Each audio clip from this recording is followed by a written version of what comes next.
What's up, guys? So we just saw Mandalorian and Grogu tonight.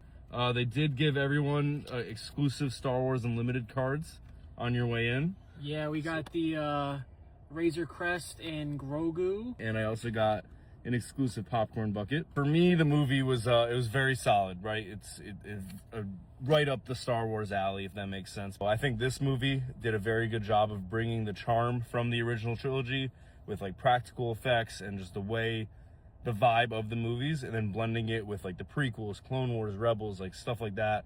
All the lore was kind of coming into one place, so it was very cool.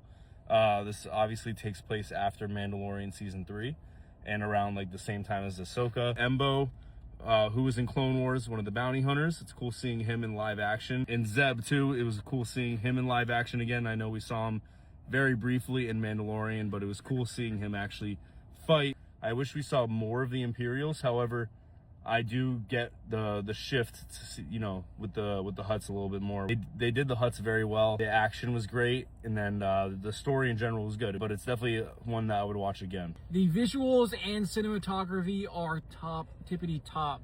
You know, it was shot for IMAX, so it definitely benefits from you seeing it in the big screen.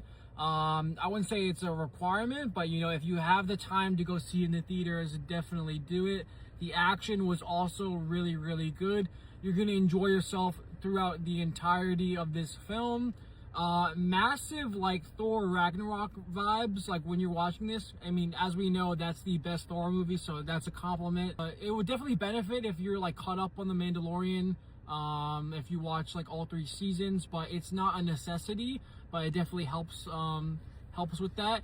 Definitely helps, you know, adds to the lore. You know, we got to see the different Hutts, you know, that we haven't seen in a while.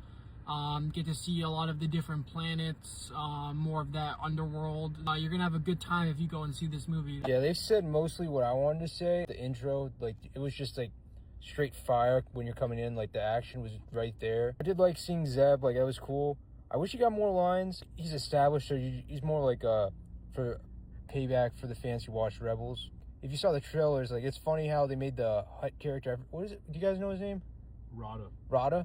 It's funny, they just make him a total beast. And like, you see it this one movie, like, this guy has his own fighting style. It's the funniest thing. The final act is also pretty cool. It goes like a different way.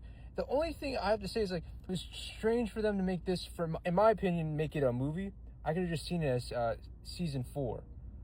That's my opinion. But yeah, it was great to see in the movie, and we got to see it in IMAX, so I feel like, especially certain scenes where the action is, you want to see it in IMAX. Longer review coming soon.